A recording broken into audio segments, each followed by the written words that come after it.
AgroAdvance apresenta Agro em Meia Hora ou Mais. Olá a todos, eu sou Luiz Gustavo Mendes, mais conhecido como Guia, e você está assistindo aí, você que está escutando mais um episódio do nosso podcast Agro em Meia Hora ou Mais, cada vez com um assunto relevante, profissionais aí de referência no mercado. E hoje vamos falar de um assunto muito bacana. Estamos aqui com o professor Fábio Marim. O professor Fábio Marim é professor da Exalc. Foi meu professor, inclusive, né, quando eu estudei ali. Trocamos bastante experiência, né? Um professor mexe bastante com a parte de agrometeorologia. É considerado aí uma referência na área, né? E vai contar um pouquinho mais aqui nesse podcast pra gente da sua trajetória profissional. Ele vai contar um pouquinho mais aqui até de softwares, aplicativos que eles já estão trabalhando para auxiliar aí os produtores rurais que estão no campo. Então continua com a gente aqui que esse podcast promete, né? Tá sensacional, principalmente para vocês que estão vendo que o clima cada dia está diferente, ano a gente tem influência de El Niño, ano a gente tem influência de Laninha, e mudam muito, né, esses cenários produtivos. Então, professor, seja muito bem-vindo aqui no nosso podcast. Obrigado, né, pela sua participação junto com a gente. Queria que você começasse, professor, contando um pouquinho mais aqui da sua vida acadêmica, quando que o senhor decidiu aí fazer agronomia e viu que queria atuar nessa área aí de agrometeorologia. Legal, Luiz. Obrigado por me receber. Queria agradecer você, AgroAdvance, por me dar esse espaço aqui. Me sinto honrado por estar aqui com vocês. Bem, eu sou nativo de Piracicaba e, por ser nativo, a gente tinha já umas referências desde criança, né, de alguns professores, assim, né, que eram bastante famosos aqui em Piracicaba. Então, isso sempre me chamou a atenção. Também tinha meu avô, que era produtor rural, então eu tive ali chance enfim, de ter uma, não vou dizer uma vivência muito prática, assim, mas acompanhar ele de certa forma. Então sempre foi uma área que me chamou a atenção, né? E conseguir entrar na Exalc sempre foi um grande sonho, né? Sempre veio numa família relativamente humilde, estudando em escola pública, então não era uma tarefa muito fácil, então... Mas eu sempre fui um bom aluno, especialmente ali no ano que eu fiz de cursinho, eu me esforcei bastante, consegui entrar. E aí, entrando na Exalc, eu já vim ali com um pedigree meio clássico, né? Que eu passei no vestibular com nota 9 de física. Então foi a melhor nota que eu tinha, sempre tive muita facilidade com cálculo, com programação de computador. Então a agrometeorologia foi a área que eu encontrei ali que tinha mais dessa vertente, que apoiava, trazia essa parte, vamos dizer, de exatas muito fortes, mas trazia uma aplicação grande ali com relação ao campo, né? Então, na minha época, né, de Exalc, eu sou formado em 98, então isso já tem bastante tempo. A agrometeorologia estava no segundo ano e desde o segundo ano eu já comecei a fazer estágio na área. Então era uma coisa bastante excêntrica, né? Tanto que eu era o único estagiário da minha turma inteira e os meus colegas falavam com razão, falavam, mas você é maluco fazer estágio nessa área. Naquela época, professor, estação meteorológica tinha uma na cidade se tivesse. A Exalc tinha uma das primeiras do Brasil importada dos Estados Unidos e eu também já aprendi a mexer com isso daí rapidamente, peguei os manuais, já comecei a instalar. Eu comecei até a trabalhar para as empresas que montavam ali, então fiz muito bico montando estação, mas era uma época em que todos os equipamentos eram aqueles convencionais, termômetro de mercúrio, enfim, tinha um funcionário ainda, então eu vivi exatamente essa transição aí.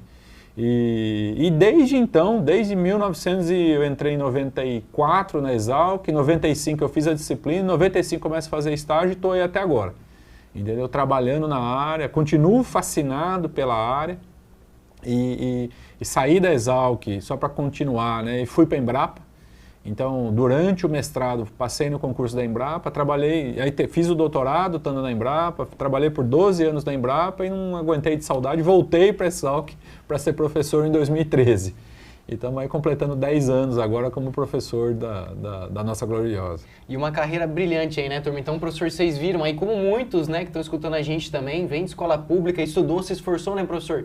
Fez o que tinha que ser feito, né, turma? Então, conseguiu aí ser referência hoje no mercado e desde aquela época já visionário, né, professor, da agrometeorologia. Ainda não tinha muitos equipamentos, né, a gente está vendo que tecnologia está chegando dentro do agronegócio, cada vez mais sensores, tecnologia, estação total, para ajudar aí os produtores rurais, professor. E já sabendo, né, que a agrometeorologia fornece bastante dado, professor, que é fundamental aí para ajudar os produtores fazer um bom planejamento e tomar algumas das decisões importantíssimas, né, seja para soltar o plantio, seja para olhar ali um manejo diferenciado de pragas e doenças.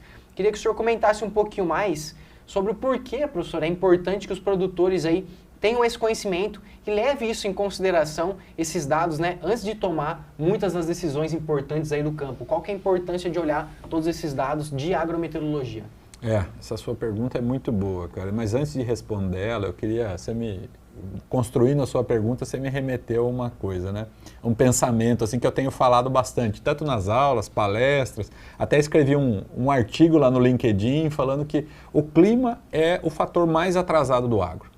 Entendeu? Se a gente pensar o que a gente faz em genética, o que a gente faz em solos, o que a gente faz em qualquer outra área, e a gente pensar o clima como um fator de produção muito importante, é completamente desproporcional a importância que ele traz, o quanto ele explica de rendimento e o quanto que a gente cuida disso daí. Isso é tão verdade que até a nossa escola, que a gente adora tanto, não cuida do clima. Olha só, a gente tem, eu fiquei fazendo a conta, eu tenho muito ciúme do departamento de solos, né? Então eu entrei lá no currículo do engenheiro agrônomo da Exalc e contei quantas disciplinas obrigatórias o engenheiro agrônomo faz. São 9, de solos. E por que eu tenho ciúmes do departamento de solos? Porque o clima e o solo formam o meio físico. Então, o resto é o ser humano que vai atuar, mas o que está dado pela natureza para se produzir é clima mais solo. Então, a gente tem um departamento de solos, com 20 e tantos professores. De clima, nós éramos 3, agora um faleceu, infelizmente, por Covid, há 2 anos atrás, que era o professor mais antigo que a gente tinha, agora somos 2 meia boca ainda.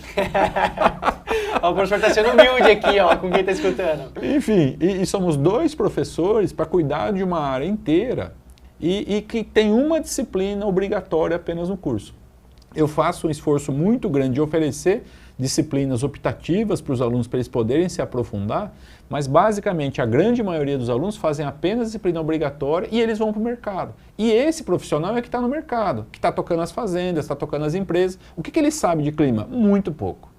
E é uma disciplina ainda que os alunos fogem, que nem o diabo foge da cruz, porque tem muito cálculo, né? Porque eu sou meio nerd, né? Mas o engenheiro agrônomo não gosta muito de fazer conta. Então não é uma disciplina muito palatável ali, não é do perfil, né? O meu departamento inteiro quase não é, né? Que é o departamento de engenharia. Então os alunos ali, eles tentam fugir o máximo possível, a grande maioria pelo menos. E isso é a cara do mercado, entendeu? Entende muito pouco, quem entende, na verdade, conhece muito superficialmente, ok? E na hora de tomar decisão, se entende o clima de uma forma, eu vou usar um termo aqui talvez um pouco, posso exagerar um pouco na dose, mas está me faltando, assim, de uma forma não profissional, entendeu? Então a gente vê num momento tomando decisões de forma precipitada com relação ao clima e quando fecha a safra usando o clima como muleta, entendeu? E a gente tem uma proposta aqui, se eu tivesse que deixar um legado ao longo da minha carreira, é tirar o clima como muleta. Entendeu? É profissionalizar o horizonte do clima. Porque o produtor, para a grande maioria das culturas, ele tem pouco o que fazer na forma de editar o clima. Se está dado uma seca, se está dado uma chuva muito forte, não tem nada o que fazer. E eu entendo, para grandes culturas não vale nem a pena. Culturas de alto valor agregado, culturas irrigadas, legal, a gente pode mudar o clima. Ok? Mas para uma lavoura de cana, uma lavoura de grãos, a gente vai trabalhar com o que tem. Mas é muito importante, Luiz, que a gente consiga fazer isso colocando o devido peso que o clima tem. Eu não gosto quando a pessoa fala o clima é bom ou o clima é ruim. Qual é a minha proposta? O clima é 4% melhor. Ou o clima é 10% pior nessa safra em sacas de soja, em TCH ou em ATR. Entendeu? Eu trabalho muito na minha carreira para fazer esse convencimento e para transformar temperatura, chuva, que eu acho que você vai me perguntar sobre estação meteorológica, eu acho, porque é um assunto muito importante, mas ela é uma etapa do problema. Entendeu? Ah, choveu 50 milímetros. Falou, cara, e o que isso interessa para o produtor? O que interessa é TCH para cana, é ATR, é sacas de soja, é sacas de milho. Entendeu? Então a gente precisa fazer essa tradução. E é nisso que eu me esforço muito. entendeu? Aqui dentro da Exalc a gente tem um esforço muito forte com projetos de extensão, dentro de aulas, aqui na AgroAdvance com vocês, dando curso, tentando ensinar pelo menos o conceito para o cara que está nos assistindo, de que, olha, tem uma etapa que falta aí, entendeu? Tem uma etapa que falta, especialmente para um gerente agrícola, para um diretor, para um conselho e principalmente para o proprietário daquela propriedade agrícola, ele conseguir ponderar por que a minha produção está variando. É clima mesmo? Porque o que a gente vê? Quando é ruim, quando a safra é ruim é São Pedro, quando é bom é o cara. Entendeu? E a gente precisa parar com isso, entendeu? Então o manejo tem um papel, quantos por cento é manejo, quantos por cento é clima. Ok? E outra coisa muito importante, já que é dada a largada da safra, qual é a minha perspectiva? Entendeu? Então, especialmente para a cana-de-açúcar, isso tem um interesse, como a safra é muito longa, tem muita margem de manobra para as usinas trabalharem no mercado. Olha, vai ser uma safra boa, ruim, como está meu vizinho, como que não está. Eu posso travar um preço, eu posso comercializar, eu compro cana, eu vendo cana, entendeu? Então, você ter essa previsão de safra é muito importante. Então, nós estamos colocando aqui 3 pilares. Basicamente que eu tenho aí como que eu colocaria de largada, prever a safra para poder trabalhar no mercado financeiro, no comercial, entendeu? Fechando a safra, conseguir separar clima de manejo, ok? E finalmente quantificar o quanto que o clima me deu e eu consegui aproveitar. O clima te dá de graça, que nem essa safra de São Paulo para baixo, o clima está entregando, de São Paulo para cima ele está tomando. Entendeu? De São Paulo para baixo, o pessoal tá usando isso que o clima está te dando na mão, tá dinheiro na mesa, você consegue pegar? Entendeu? Se você não consegue é porque tem uma limitação de manejo, ok? E aí não é porque tem um defeito. Não, esse defeito não é fácil. Só que enquanto a gente não separa, não consegue pegar o dinheiro. Porque fica aquele negócio, não, o clima é bom, o clima é ruim. Não, o clima é 4% maior, esses 4% tem que aparecer lá na balança. E tem aquela máxima também, né, professor, de que sempre o clima é atípico, né? Não, a gente nunca tem um ano típico. Ah, vai chover, tem esse padrão. Então, por isso que é legal também estar monitorando, igual o professor bem comentou, né? Se eu consigo olhar, eu consigo às vezes tomar decisão de manejo, né, professor? 4% a mais, o senhor comentou 10% a mais. E, turma, o professor ministra aqui, já que ele comentou, né, eu vou puxar um pouco da AgroAdvance para cana-de-açúcar e soja de milho, inclusive com tabelas, né? Ele consegue passar para os alunos o quanto que o aluno está deixando de ganhar, o quanto que o aluno está perdendo. Para quem tiver curiosidade, a gente vai falar um pouquinho mais também do software aqui também, dos aplicativos aí que o professor mexe, né? Então, mas no final aí continua acompanhando que a gente tem bastante coisa legal para passar para vocês. Então isso é muito importante, né, professor? Hoje com dados, com sensores, com estações meteorológicas, monitorar esses dados para a gente conseguir ser mais eficiente. Eu já vou puxar, professor, uma pergunta nessa linha também, a respeito de estações meteorológicas. Hoje a gente vê que tem estação aí que varia, né? Sei lá, 500 mil reais até outras mais caras, né, professor? Mas qual que é, se o senhor puder comentar, quais são os benefícios, né, de o cliente ali, o produtor, ter uma estação meteorológica na fazenda e quais são os benefícios aí para ele olhar esses dados e vale a pena colocar essa estação na minha fazenda? O que eu tenho de benefício em contraponto aí, talvez, com esse valor da estação? O que eu consigo, o produtor conseguiria aí, instalando uma estação meteorológica na propriedade, colher de dados, colher de benefícios para auxiliar ele nos manejos que ele vai fazer ali futuramente? Sim, acho que isso é muito importante. Hoje, felizmente, a gente tem uma disponibilidade de opções no mercado que atendem todos os tipos de cliente. Eu, pelo menos pelo pouco que eu consigo ver, assim, desde aqueles sistemas de leasing, estações mais baratas, mais simples, para algum produtor que talvez não está muito capitalizado, até estações mais sofisticadas, que cobram mais caro. Eu entendo, pelo menos as que eu conheço, também entregam um dado de melhor qualidade, mas que não necessariamente vai atender todos os tipos de produtor. Tá? A gente aqui na academia, né, então assim, a qualidade do dado é muito importante, mas eu entendo que às vezes, olha, professor, não dá para ter o ótimo, vai com o bom. Vai com o bom, instala lá um pluviômetro, temperatura e radiação, essas 3 variáveis aí já meio cobrem 80%, 85% do mercado, entendeu? E especialmente a chuva, né? A chuva tem muita variabilidade espacial, então talvez aí as empresas elas levam para elas calculam, né, X estações por hectare, ou X hectares por estação, tá? E aí também entra o mesmo princípio. Olha, a empresa falou para eu colocar uma estação a cada 200 hectares. Tem dinheiro? Então coloque. Se não tem, coloque a cada 500, coloque a cada 1000, coloque uma pelo menos.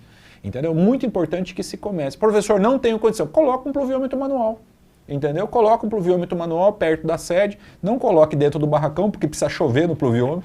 Então é muito importante, né? Às vezes a gente vê gente que coloca a estação meteorológica... Perto, tem que ficar perto. Embaixo da soleira da casa, né? Para não tomar chuva, né? Não pode, precisa tomar chuva a estação. Mas qualquer coisa que você consiga captar a chuva e medir e ter esse controle é muito importante.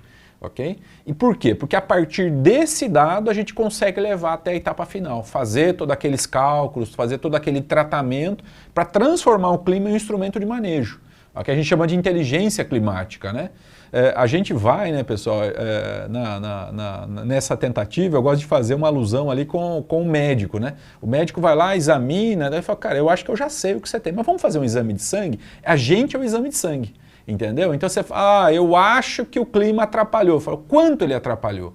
E a gente precisa desse dado meteorológico, uma série histórica, então isso precisa constituir uma série histórica longa, o mais longo possível, com qualidade, a máxima qualidade possível, então essa é a base. E aí você comenta, o clima nunca é típico, né? Porque o clima, nós estamos falando de um fluido gasoso que recobre a Terra, chamado atmosfera, ok? Por ser um gás, ele muda muito, e é assim mesmo. Então essa variabilidade ela é natural e ela é uma das grandes dificuldades. Bom, eu acho que todo mundo que está ouvindo a gente tem um pezinho no agro aqui, né? Vamos imaginar que a gente fez uma análise de solo clássica, né? E a gente vai levar para um consultor. O cara olha aquela análise, o cara que tem experiência, ele já sabe mais ou menos o que ele vai recomendar. Ele pode ter uma planilha de apoio, pode ter um software, mas assim, o cara já olha e fala, tá com deficiência de tal coisa. O clima não é assim. Não dá para um modelo mental colocar toda a informação climática e só pela cabeça do cara fazer. A gente precisa de computação. Por isso que é complicado o negócio, por isso que precisa ter cálculo, entendeu? Porque não é um solo, é um sólido poroso que não muda no tempo, e então o solo é estático no tempo, isso já tira uma grande complicação, e a atmosfera muda a cada segundo. E tanto que a gente faz uma análise de solo por ano no solo e faz uma análise de solo, uma análise de clima a cada segundo da estação meteorológica. Então você junta dado de segundo em segundo durante um ano, mostra para o cara e fala, e aí, decida. Não dá, o computador tem que apoiar. Com a chegada da estação meteorológica automática na década de 90, com a chegada do computador nos anos 2000, com a chegada agora do software, do conhecimento nos anos 2010 mais ou menos, que é quando a gente cria o sistema tempo-campo aqui da Exalc, a gente consegue fazer o casamento disso daí e transformar aquilo que era um negócio altamente científico, complexo, acadêmico, numa plataforma que um produtor consegue usar e falar, olha, eu estou bem aqui, eu estou mal lá. Entendeu? Tomar uma decisão de manejo e se autoavaliar, fazer o seu autoexame de sangue, entendeu? E falar, olha, eu tô mal, eu não estou bem, eu não consigo explorar aquilo que a natureza me dá. Ou ao contrário, eu já estou numa região da usina, num patamar onde eu já cheguei no topo, então dali para frente não é mais investir, é gastar dinheiro, e tem uma outra região da minha propriedade onde eu estou muito atrasado. É lá onde eu estou atrasado que eu vou trabalhar. E a gente consegue falar isso daí já. Então isso é fantástico, né? Porque o cara, quando ele fecha a safra, ele pinta a fazenda inteira, todos os talhões dele, uma área fica azul, outra área fica vermelha. Tomara que fique tudo azul, mas é difícil, né? Porque é uma tarefa grande de fazer isso daí. Mas os produtores conseguem ver e eles conseguem falar, a gente precisa ver o que está acontecendo aqui. Aí a gente tem estudos acadêmicos, não ainda na projeto de extensão, não ainda comercial, que já conseguem pegar o manejo e classificar. E a nossa grande meta para os próximos anos é conseguir falar ao produtor, olha, aqui o manejo está ruim e o principal problema é esse. A gente ainda não consegue. A gente, na plataforma hoje comercial, a gente consegue separar o que é clima do que é manejo. Agora a gente quer pegar onde o manejo está fraco e dar essa recomendação. Já sabemos na academia, mas ainda não conseguimos transportar isso para um aplicativo prático que possa ser utilizado de uma forma mais ágil. E acho que esse é o grande diferencial, né, professor? Cada vez mais a gente está vendo aí gestão até por metro quadrado, né, mas que seja por talhão, né, no nosso nível de fazenda. A lavoura não é uniforme, né, turma? Vocês estão vendo também o conceito de agricultura de precisão e eu manejar ela do jeito se fosse uniforme que o professor falou. Às vezes aquela região já chegou no limite, não precisa, né? Posso vir com um caminhão de insumo ali, às vezes não é aquilo que está sendo limitante, né? Então é muito importante, né, o produtor conseguir enxergar isso e com tecnologia hoje a gente já consegue pelo menos chegar perto disso, né, professor? Estação que está ligado no Wi-Fi, manda pelo aplicativo no celular, turma. E para quem não tem, professor, a estação aí, existem algumas ferramentas gratuitas que a gente, produtores, conseguem olhar estações meteorológicas, às vezes espalhadas para o Brasil, para pegar esses dados, né? Igual o senhor falou, não é o melhor dos mundos, né? Se eu não consigo a cada 200 hectares, cada 500, se eu não consigo ter na minha fazenda, existe algum site aí que os produtores conseguem entrar e pegar uma estação perto da fazenda dele ou na cidade? Conta um pouquinho mais pra gente. Eu acho que até um pequeno produtor pode colocar um pluviômetro manual de canequinha. Que ele acorda cedo, ele vai lá e coleta, entendeu? Pega o caderninho, anota, e nós temos usinas que trabalham conosco aqui no sistema Tempo-Campo da Exalc, que ainda coletam o manual. E funciona. Não tem problema nenhum. A única coisa é que tem que ter uma pessoa que vá lá. Mas, se você não tem ainda capital para poder investir ali na estação, não tem problema nenhum. Bem coletado e bem instalado, funciona igual. Tá? Então, esse é o primeiro ponto. Agora, se eu quero pegar outros dados além da chuva, a gente tem os serviços públicos. A gente tem a estação da Exalc, que cobre a região de Piracicaba, então está no site, qualquer pessoa vê, atualiza a cada 15 minutos, toda a série histórica está disponível, então alguém pode pegar, fazer análise, comparar anos. Tal. E a mesma coisa, o Instituto Nacional de Meteorologia, www.inmet.gov.br, o Instituto Nacional de Pesquisas Espaciais, que é através do CPTEC, o Centro de Previsão do Tempo, ok? Então é cptec.imp.gov.br, tem lá mais, eu vou chutar aqui, certamente os dois juntos têm mais de 1.500 estações instaladas pelo Brasil. Tem uma perto da sua casa, entendeu? Ah, não está no meu talhão, beleza, mas está próximo ali, entendeu? E o pessoal comenta, os especialistas aí da área, que uma estação a cada 40 quilômetros de raio, ela consegue dar uma noção razoável. Então, se você entra lá no site, localiza uma estação que está até 40 quilômetros da sua fazenda, você já consegue pegar uma noção de como é que está o clima. Tem um aspecto microclimático, né, que é importante, porque às vezes tem uma chuva de verão, chove num talhão, a gente vê isso dentro da própria fazenda, né? Então a gente pode, enfim, errar um pouquinho na chuva, mas na soma de 15 dias ou na soma de 10 dias a gente acerta bem, porque não choveu lá, chove aqui, uma coisa acaba compensando outra.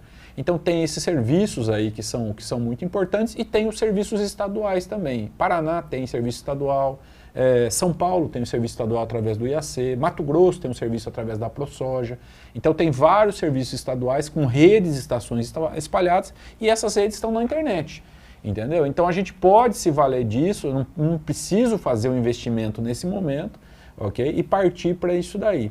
Montar sua série histórica, baixar o dado lá uma vez por semana, no mínimo rodar um balanço hídrico, entendeu? Saber se estamos com água acima ou abaixo do limiar ali para as nossas culturas, saber se o padrão de temperatura, entendeu, está adequado, saber se a gente tem radiação para formar uma caixa produtiva alta para aquela safra.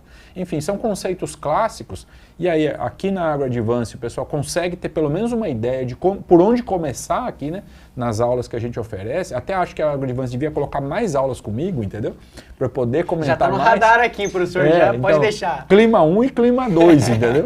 Nos cursos, porque aí a gente pode aprofundar mais ainda e trazer mais insights para aí os produtores poderem começar por si só já fazer algumas análises, entendeu? Então, professor, o sistema é muito legal, mas eu não consigo ainda arcar com esse custo. Então tem uma planilha lá, entendeu? A gente vai, por exemplo, distribuir no nossa próxima aula da AgroAdvance uma planilha onde o produtor consegue calcular a produtividade potencial daquela safra. Okay? Então ele já consegue saber, olha, eu podia tirar X, estou tirando metade de X. Nossa, eu tenho meio caminho ainda para caminhar para atingir o potencial desse talhão.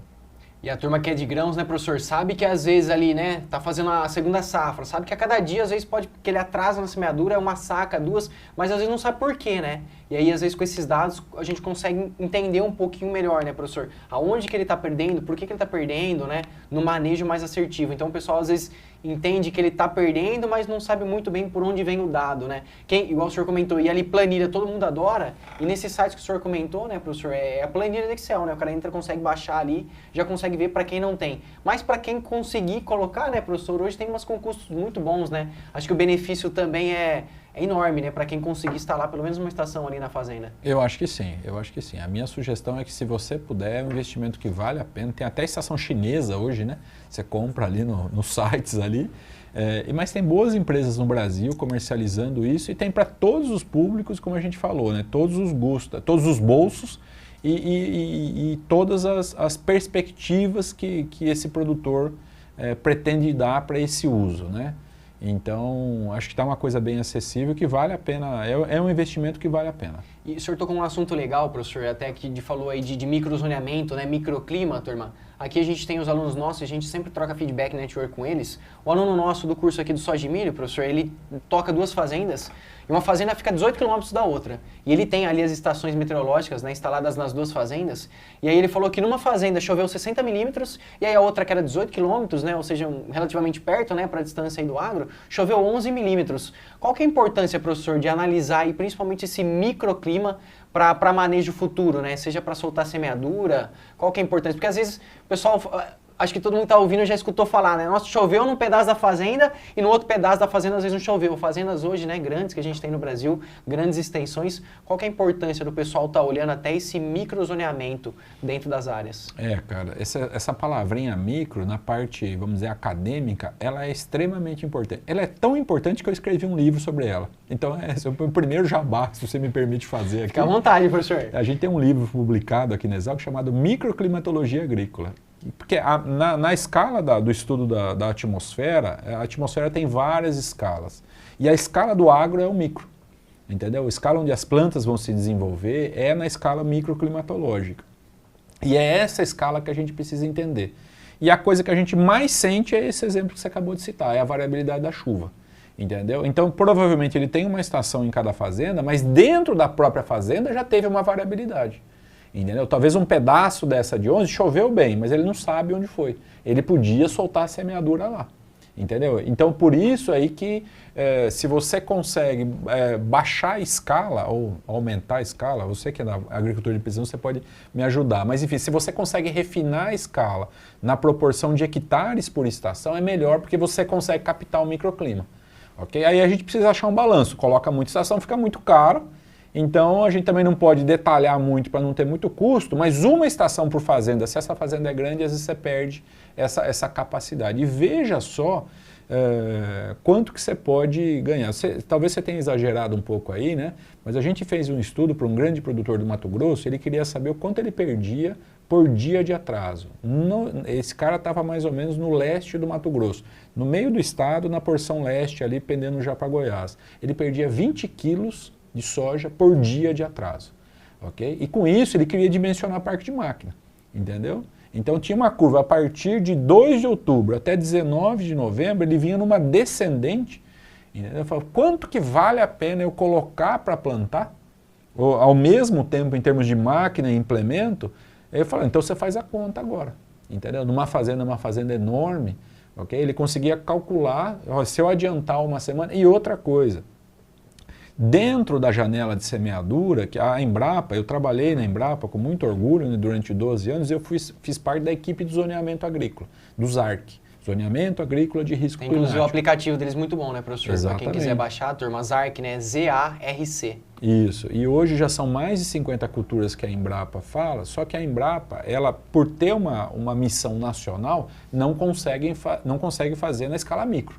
Então ela faz um mapa por município, ok, para a cultura, e ela classifica sim ou não dentro daquela janela, ok? Mas é muito importante que o produtor que está lá, ele saiba a sua curva, exatamente o que esse produtor encomendou esse estudo aí, de saber qual é, porque isso não é universal.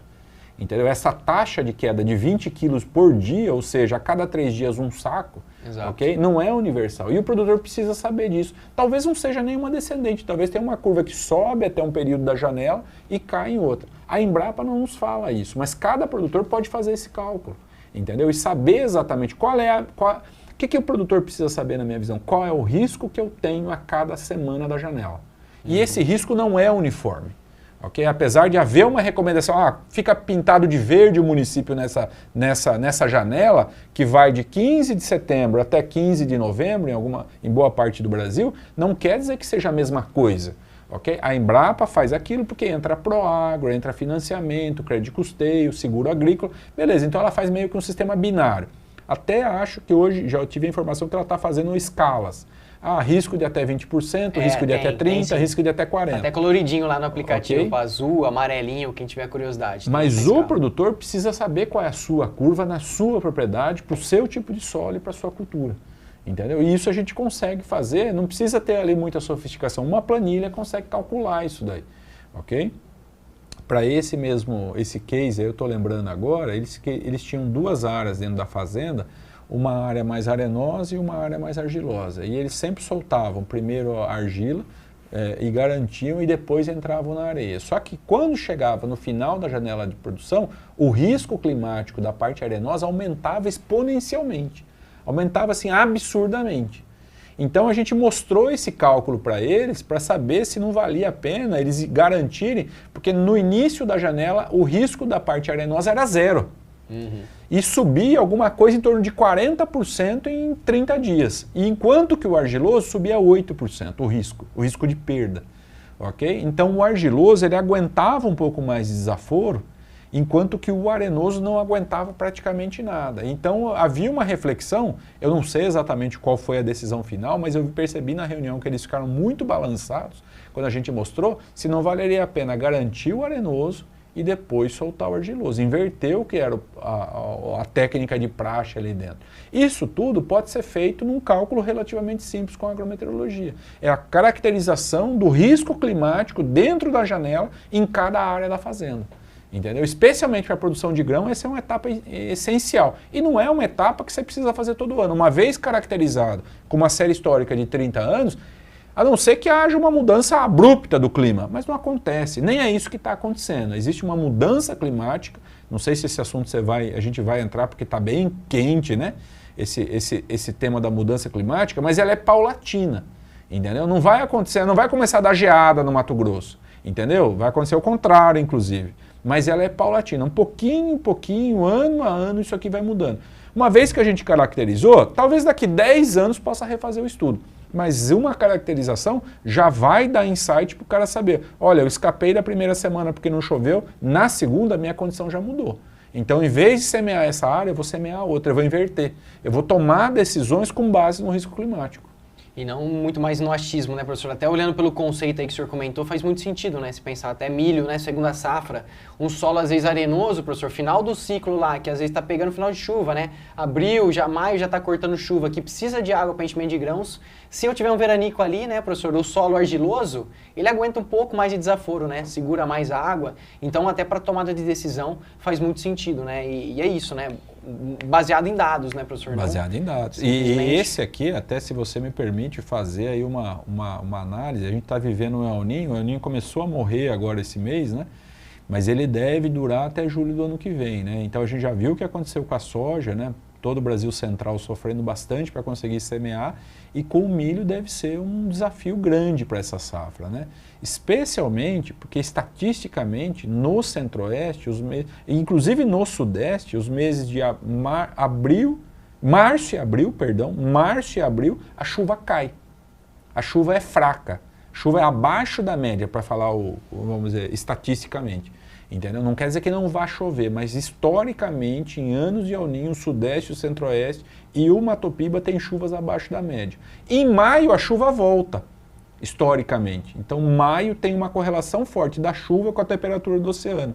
Enquanto que em março e abril é o contrário. Então, março e abril deve ser muito desafiador para o milho que já ia entrar atrasado, vai entrar no ano de El Niño, que é ainda mais arriscado. Então, esse ano aqui é muito delicado essa questão, né? E o El Niño esse ano, teve gente que falou que não tinha El Niño, né? Teve gente que falou e pagam ainda para a gente falar isso, né? Que não tem El Niño, que não tem aquecimento, que não tem mudança climática. O termômetro não tem partido político, pessoal. O termômetro é um instrumento de mercúrio e ele sobe todo ano. É incrível falar isso daqui hoje. Eu sei que tem o alarmismo, às vezes, que bota muito medo, então tem vamos dizer, o outro lado, tem o negacionismo de um lado e o alarmismo do outro. A gente está no meio do caminho, entendeu? A mudança climática é um fato, ela está acontecendo, mas a gente consegue conviver se a gente entender. O agro precisa entender isso. O agro precisa entender, a temperatura está subindo. Okay? Só que o CO2 está aumentando e a chuva também está aumentando. Historicamente, as três variáveis vão juntas. Então não quer dizer que o mundo vai acabar. Ao contrário, até para o agro, a gente já tem vários estudos aqui na Exalc do nosso grupo e saiu recentemente um estudo muito completo do principal órgão que estuda a mudança climática na agricultura, falando que a economia americana vai ganhar 16 bilhões de dólares a mais, só não me lembro exatamente a data, se é 2060 ou 2070. Mas enfim, algumas décadas à frente, por conta da mudança climática. Entendeu? Então, para o agro não é uma coisa terrível, ao contrário.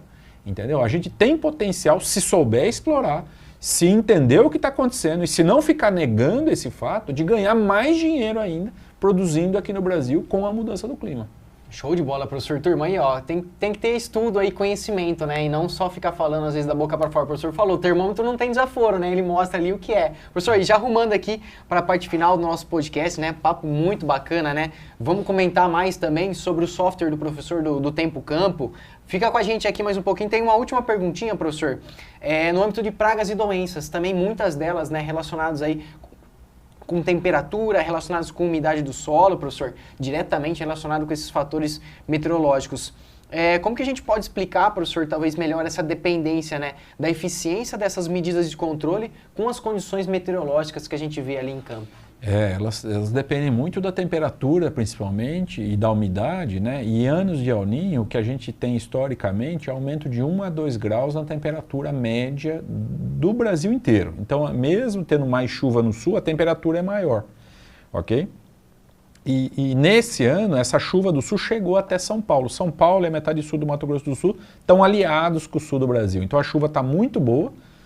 Talvez o nortão de São Paulo, noroeste, não está tão boa assim, mas o que é o ponto? O ponto é que a pressão por praga nessa safra vai estar maior. Então eu estou respondendo a sua pergunta e já trazendo o contexto do que o produtor pode esperar, entendeu? Então assim, São Paulo, Mato Grosso do Sul, Paraná, até o Rio Grande do Sul, pressão por pragas maior, porque tanto a água quanto temperatura estão acima, e temperatura acelera o ciclo tanto de praga como de doença. Então ela consegue fazer um ciclo reprodutivo mais rápido, ok? E no Mato Grosso, Goiás, todo o Mato Piba e Pará, a situação também não é boa, entendeu? Porque apesar da chuva estar mais restrita, a temperatura está muito alta.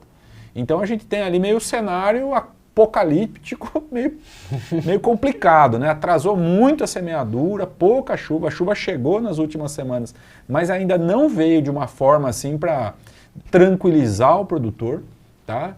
E com altas temperaturas 2, 3 graus acima da média, em algumas regiões até 5 graus acima da média. Então a proliferação de praga e doença nesse ambiente tropical está sendo muito rápida. Então o produtor tem que ficar muito atento, controlar bem as pulverizações para ferrugem, o controle de praga, cigarrinha principalmente, tá? Porque esse ano, por conta dessas condições, deve ser ali um ano bastante desafiador. E turma que está escutando aqui, né? O professor já tocou no ponto, então vocês já sabendo que vai ser muito desafiador, né? Sempre que der para mitigar esses riscos, igual o professor comentou, para olhar, analisar dado, pensar em solução, manejar diferente, eu acho que é sempre muito válido, né? E entrando agora, professor, para quem tiver curiosidade, quiser saber mais, conta um pouquinho das redes sociais, professor. Fala um pouquinho aí do Tempo Campo, o que o pessoal que tiver interessado, né? Principalmente cultura de cana-de-açúcar, soja de milho, o trabalho que vocês vêm fazendo, né, com usinas, com fazendas, nessa linha para ajudar os produtores, principalmente nesse ramo aqui de agrometeorologia. Sim, a gente tem um projeto de extensão aqui na Exalc, Luiz, chamado Tempo Campo, que ele é um projeto que presta serviços para produtores e usinas, como você falou, nesse sentido de tentar ajudar a fazer essa tradução, né, da variável climática para ações de manejo e ações de gestão. Então isso é operado através da FEALC, que é a fundação aqui da Exalc, tá? E quem tiver interesse, só digitar tempocampo.org, ok? Vai cair no site, aí tem e-mail, tem contato, tem publicações lá. A gente tem também eu não sei nem falar como é que chama aquele negócio lá no Instagram, entendeu? Um canal no Instagram, professor? Um canal no Instagram, tem uma assinatura lá do Tempo Campo, lá do projeto, que é bastante humilde, né? A gente que é mais velho, assim, não sabe lidar muito com as redes sociais, também tem no Facebook, só você digitar lá, a gente está tentando, sempre publicando alguma coisa, algum informativo, e através da Exalc, a gente tem duas formas que o Tempo Campo atua, uma é através de um vídeo mensal, feito pela TV USP, onde a gente tenta fazer exatamente um pouco dessa conversa. Olha, pessoal, presta mais atenção nisso, essa região está um pouco mais sensível para esse aspecto ou para o outro. Ele entra tanto no site da Exalc, esse vídeo, ele é feito sempre no dia 2 ou 3 de cada mês, dia 1 a gente fecha o material, dia 2 ou 3 eu mesmo gravo esse vídeo e vai para as redes sociais e também vai no meu canal. O mesmo vídeo que você acha no site da Exalc, que você acha no meu canal, é só digitar no YouTube, canal do professor Fábio Marim. Então, esse é um serviço que a gente presta e também a gente faz um relatório aí escrito e publica também no site da Exalc todo início de mês, caracterizando como é que foi o mês, o que esperar para o próximo. Entendeu? O que a gente consegue consolidar, olha, a região foi mais favorecida, foi mais penalizada, como é que a gente está vendo o próximo mês, mas aí é uma forma de texto, tá? Pessoal de jornal, revista, usa muito esse material ali e a gente, enfim, acaba dando bastante entrevista, comentando esse material todo início de mês, numa tentativa de fazer um serviço público ali para atender essa demanda da sociedade nessa parte agrometeorológica. E quando é alguma coisa específica para a fazenda, aí é feito através da fundação, e aí é cobrado pela fundação nas regras lá da universidade para a gente poder fazer essa coisa um pouco mais específica. E vale super a pena, viu, turma? Recentemente eu estava participando de um evento aqui na Exalc com o professor também, que o professor, na palestra dele, né, contou um pouquinho desse cenário, né, do que ia acontecer. Então, mensalmente aí o professor grava, ele mesmo que grava os vídeos ali, vale super a pena para quem tiver curiosidade, entrar no site lá, procurar mais pelo Tempo Campo também, os aplicativos que a gente comentou, né, professor, site, podcast aqui, meia hora, já passamos um pouquinho, mas quando o assunto é bom, turma, vocês estão gostando aí, tem bastante coisa legal. Esse aplicativo que o professor comentou, o ZARC, né, zoneamento climático ali, vocês conseguem procurar por estado, por cultura também, super importante. E já fica os canais também do professor aqui, Tempo Campo, o canal do professor Fábio Marim no YouTube, para quem quiser aí acompanhar. E para encerrar aqui então o nosso podcast, queria só falar aqui do nosso patrocínio, o pessoal da Fazenda Harmonia vem aqui presentear também os nossos convidados, né, com esse café aqui selecionado, o café que foi campeão aqui em 2022, turma.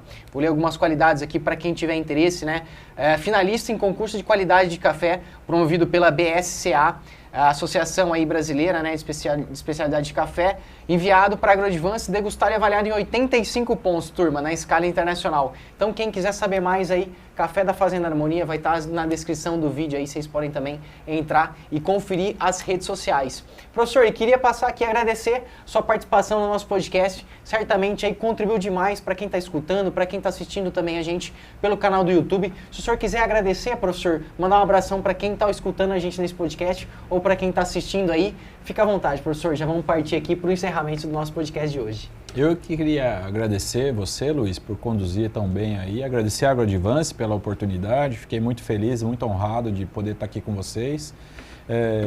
Agradecer aí o nosso público que está nos ouvindo, ficar à disposição para qualquer dúvida. Meu e-mail é fabio.marim@usp.br. Tenho o maior prazer em interagir com vocês aí, foi um prazer. E quem sabe a gente volta num próximo, né? Para continuar esse assunto. Com certeza, professor. Um assunto como esse, turma, tem muito canal aqui, ainda muitos assuntos que a gente conseguiria permear, né? Mas aqui em meia horinha, rapidamente, falamos acho que de pontos principais para você que está escutando a gente se atentar. E convido já vocês que assistam aí os podcasts anteriores também, a gente falou de fisiologia, a gente falou de tecnologia, tem muita coisa bacana, a gente sempre trazendo um profissional aí, referência, né, que sabe aquilo que está falando, o professor aqui trabalhando na Embrapa, professor da Exalc também, então tem muita bagagem para passar de conhecimento para vocês. Eu sou o Luiz Gustavo Mendes, mais conhecido como Guia, e esse foi mais um episódio do nosso podcast Agro em Meia Hora ou Mais. Grande abraço a todos! Agro em Meia Hora ou Mais.